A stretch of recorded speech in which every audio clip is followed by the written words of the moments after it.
Hi friends, welcome back to our channel Hamsalekha films. నేను మీ హంస.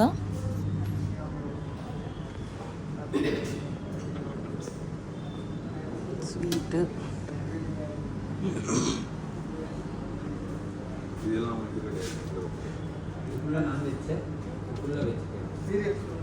అటు నాన్ వెజ్ ఉందంట అండి, ఇటు వెజ్. మిమ్మల్ని తినమని చెప్పి వేయండి.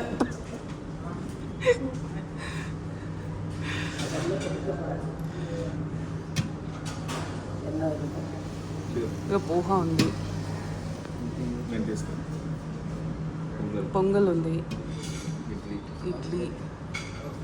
నిన్న మేము వేలూరు చేరుకున్నాం. ఈరోజు సెకండ్ డే వేలూరులో. ఇక్కడ మాకు ఉన్నన్నాళ్ళు బ్రేక్ఫాస్ట్ కాంప్లిమెంటరీ ఉంది.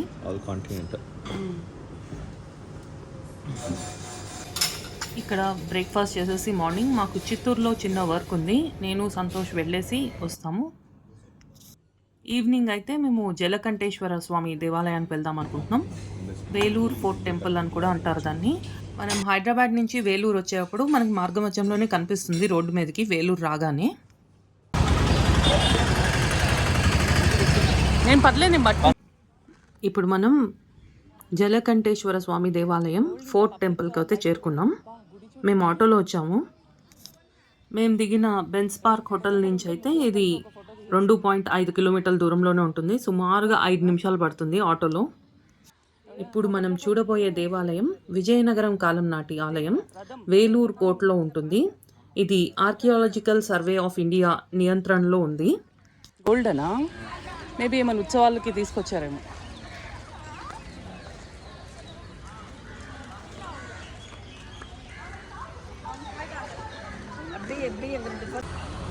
இது மட்டும் வருது ஆட்டோ, அங்கே வந்துட்டேன் நம்மள.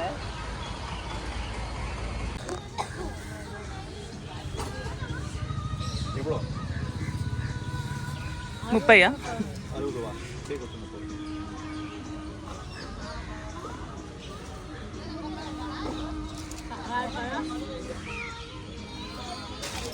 తమిళనాడులో మాత్రమే మనకి వందల ఏళ్ల క్రితం నిర్మించిన ఎన్నో ఆలయాలు కనిపిస్తూ ఉంటాయి. అందులోనూ దక్షిణ భారతదేశంలో ఇక్కడ ఉన్నన్ని భారీ నిర్మాణాలతో కూడిన ఆలయాలు మరెక్కడా లేవు. అలాంటి దేవాలయాల్లో ఒకటి తమిళనాడులోని ఈ వేలూరులో ఉన్న జలకంఠేశ్వర స్వామి దేవాలయం. సామాన్య శకం 1550వ సంవత్సరంలో విజయనగర రాజుల పాలన సమయంలో స్వయంభువుగా వెలిసిన శివలింగం ఉండేది. ఆ సమయంలో అక్కడ ఆలయాన్ని నిర్మించారు. శివలింగం ఉన్న ప్రాంతం నీటితో నిండి ఉండటంతో ఆలయంలో ఉన్న శివుణ్ణి జలకంఠేశ్వర స్వామిగా పిలుస్తూ ఉంటారు. ఆ తరువాత ఆలయం పురావస్తు శాఖ అధికారుల ఆధీనంలోకి వెళ్ళిపోయింది. 1981వ సంవత్సరంలో ఆలయంలో అమ్మవారి విగ్రహ ప్రతిష్ఠ చేయాలని భావించిన పురావస్తు శాఖ అధికారులు అనుమతి లేకపోవడంతో రహస్యంగా అమ్మవారి విగ్రహాన్ని ఇక్కడ ప్రతిష్ఠించారు. భక్తుల మనోభావాలను దృష్ట్యా వివాదానికి కారణమవుతుందని అప్పట్లో పురావస్తు శాఖ పెద్దగా పట్టించుకోలేదు. ఆనాటి నుండి జలకంఠేశ్వర ధర్మస్థాపన అనే ట్రస్ట్ ఆధ్వర్యంలో ఈ ఆలయం నిర్వహణ జరుగుతూ వస్తోంది. ఇటీవలే తమిళనాడు ప్రభుత్వం ఆలయ నిర్వహణ దేవాదాయ శాఖ ఆధ్వర్యంలో జరిగేలా కోర్టు ద్వారా అనుమతి కోరింది.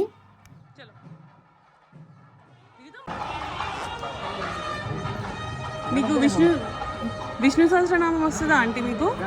ఓకే, లేకపోతే శ్రీరామ రామ రామేతి అన్నది మంచి కూర్చొని చదువుకోండి, వేళ ఏకాదశి. ఎట్లా కోర్టు నుంచి అనుకూల తీర్పు వచ్చిన ఆలయ నిర్వహణ చూస్తున్న జలకంఠేశ్వర ధర్మస్థాపన ట్రస్ట్ సభ్యులు మటుకు వ్యతిరేకిస్తూ వస్తున్నారు. చిదంబరంలోని నటరాజస్వామి ఆలయంలో దీక్షితుల వర్గం వివాదం మాదిరిగానే ఇక్కడ కూడా ప్రభుత్వం ట్రస్ట్ వీళ్ళ ఇద్దరి మధ్యన వివాదం అనేది నడుస్తోంది. ఈ ఆలయం అంతా వేలూరు ఫోర్ట్ ప్రాంగణంలో ఉంటుంది. ఆ మధ్యలో చేస్తే నీళ్ళల్లో పడుతుంది చక్కగా. ఇంకో ఇవి శనికి పెడతారు, ఇదేమో కుజుడికి. కుజదోషం, శనిదోషం. దేవి ఎస్ అవును, అక్కడ ఒకటి ఉంది, ఇక్కడ ఒకటి ఉంది.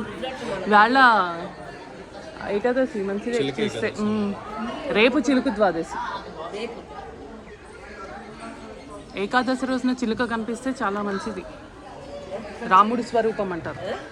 ఈ ఆలయం గురించి ఎంతమందికి తెలుసో నాకు తెలియదు కానీ ఆలయం లోపల కొన్ని గదులు ఉన్నాయి. మన అనంత పద్మనాభ స్వామి దేవాలయంలో ఎలాగా సీక్రెట్ రూమ్స్ ఉన్నాయో అలాగే ఇక్కడ కూడా ఉన్నాయి. అయితే ఆ ప్రదేశానికి భక్తులకు ప్రవేశం లేదు. ఈ గదుల్ని రహస్య గదులుగా పిలుస్తారు. ఈ గదుల్లో ఆలయానికి సంబంధించిన విలువైన సంపద దాచుతూ ఉండేవారట. అదే ఇప్పుడు ఇక్కడ జరుగుతున్న గొడవ. ఇవన్నీ పక్కన పెడితే ఇప్పుడు ఆలయం గురించి తెలుసుకుందాం. పురాణాల ప్రకారం ఆలయం యొక్క గర్భగుడి ప్రస్తుతం ఉన్న ప్రదేశంలో స్వయంభూ శివలింగంపై ఒక పెద్ద చీమల పుట్ట అనేది పెరిగింది. అయితే వర్షం నీరు ఆ చీమల పుట్ట చుట్టూరా చేరి నిలిచిపోయింది.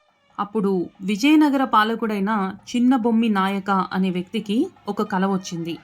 అక్కడ శివుడు ఆ ప్రదేశంలో ఆలయాన్ని నిర్మించమని కోరాడని ఆ కల.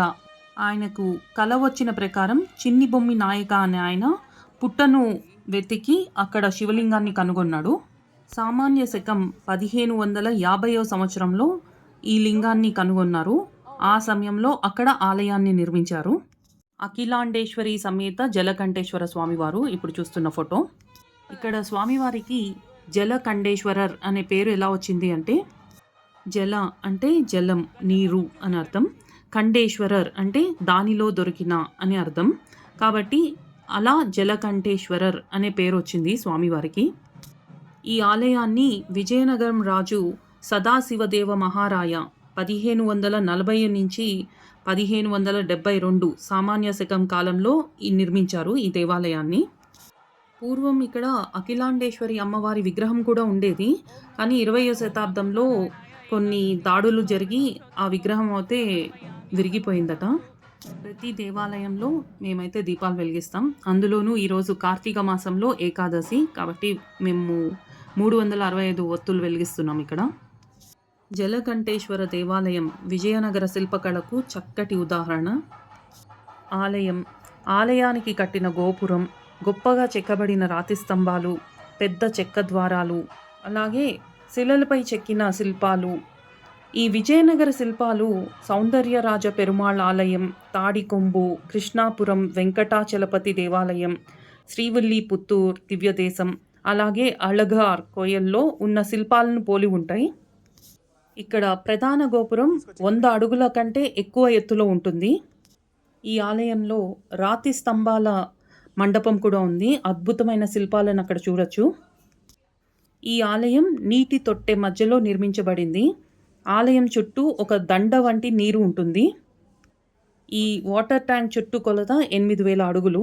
సర్పదోషం నుండి ఉపశమనం పొందేందుకు బంగారం, వెండి బల్లులు, అలాగే పాము శిల్పాలను ఇక్కడ చూడొచ్చు. మనం దర్శించుకుంటే సగం పాపం పోయినట్టేట.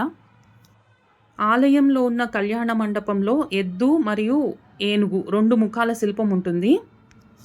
ఒక సైడ్ నుంచి చూస్తే ఏనుగులాగా, ఇంకొక సైడ్ నుంచి చూస్తే ఎద్దులాగా కనిపిస్తూ ఉంటుంది అది. ఈ కళ్యాణ మండపంలోనే మనకి గుర్రాలు, యాలీలు ఇవన్నీ స్తంభాల మీద చెక్కి ఉంటాయి. చాలా అందంగా ఉంటుంది ఆ మండపం. ఇప్పుడు చూస్తున్నది 63 నయనార్ల విగ్రహాలు ఇవి. ఇక్కడ స్వామివారికి అభిషేకానికి ఉపయోగించే నీరు ఆలయంలోని గంగా గౌరీ తీర్థం అనే పురాతన బావి నుండి తీసుకుంటారు.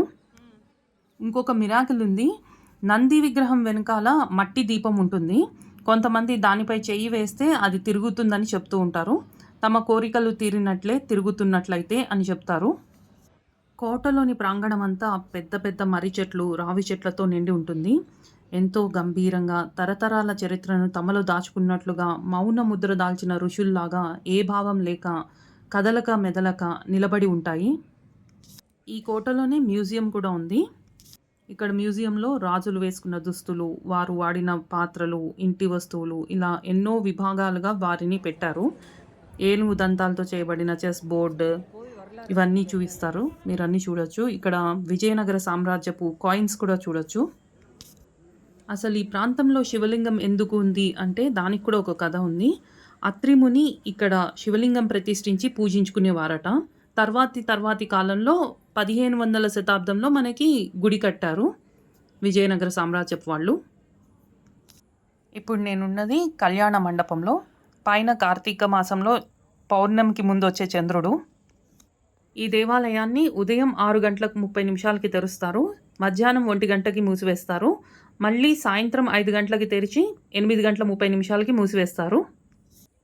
ఈ దేవాలయానికి ట్రైన్లో రావాలి అనుకున్న వాళ్ళకి నియర్ బై రైల్వే స్టేషన్ వచ్చి Vellore town railway station 1.5 kilometres డిస్టెన్స్లోనే ఉంటుంది ఈ దేవాలయానికి.